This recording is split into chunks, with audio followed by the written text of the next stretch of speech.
Chapter 23. Satana's Willfulness.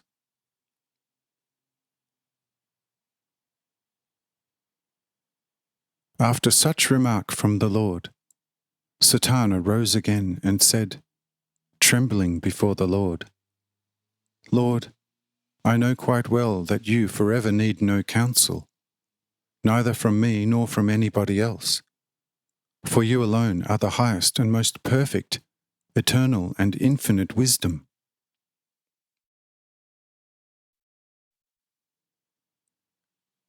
Since you have granted all your free creatures a free will, therefrom free activity, and in also the right to ask, and a request is basically nothing more than humble advice from the side of the although free, but by you nevertheless most wisely left weak creature, through which it, O Lord, recites to you its own distress, as if you knew nothing about it, until it was brought to your attention by the creatures, and it thus advises you, of course most humbly, what you should do.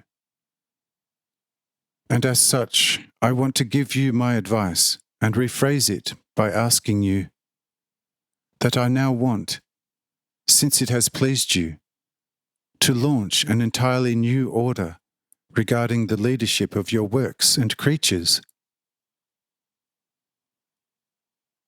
But this is what I want now.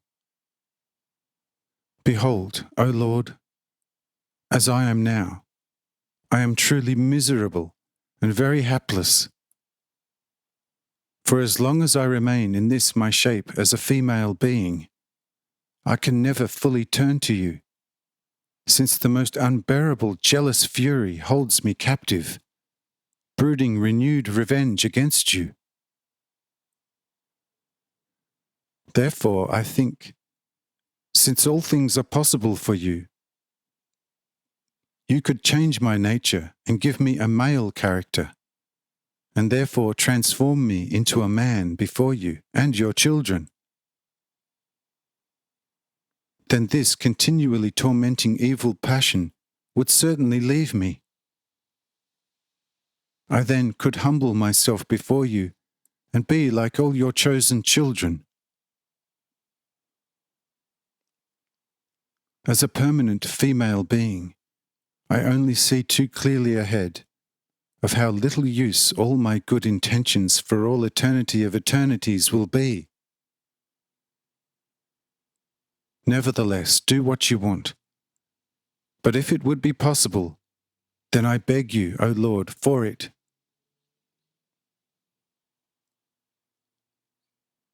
But the Lord said to her, Listen, you eternally unstable and changeable being, tell me, in how many beings have you already been transformed for this purpose?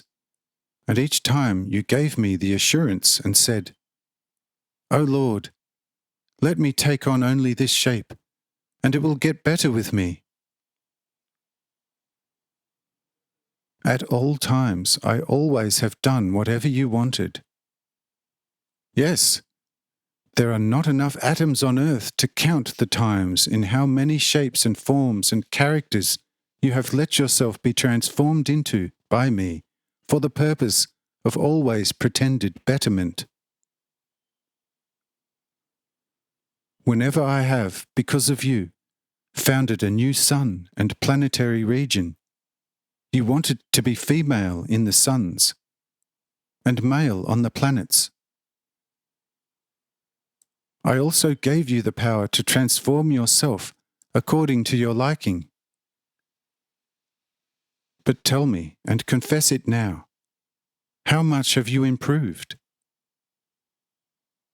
I tell you, not by one hair. You still remain the old liar, and so far it has been fruitless, whatever I have undertaken with you according to your will.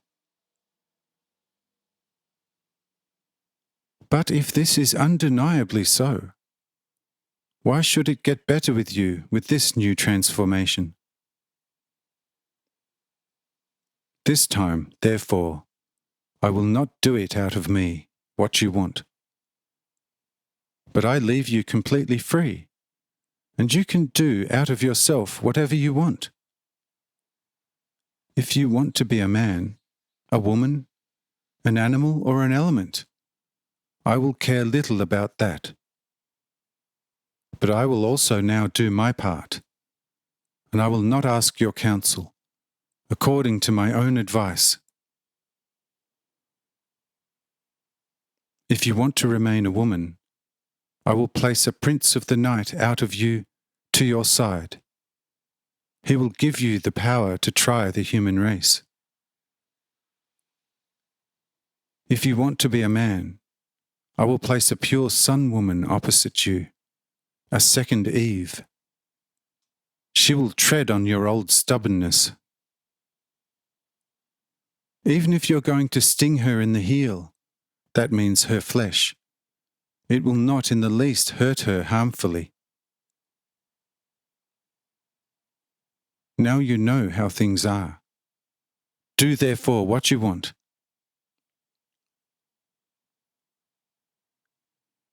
Here, Satana suddenly transformed into a strong-looking man with a serene-looking face. And the Lord immediately showed the man the sun woman and said, "Well then, there you are, and there she is. Therefore go from here according to your own strength, and I will do according to mine. Amen." Here, Satan became invisible, and also the sun woman. And the Lord went with his children back to the height.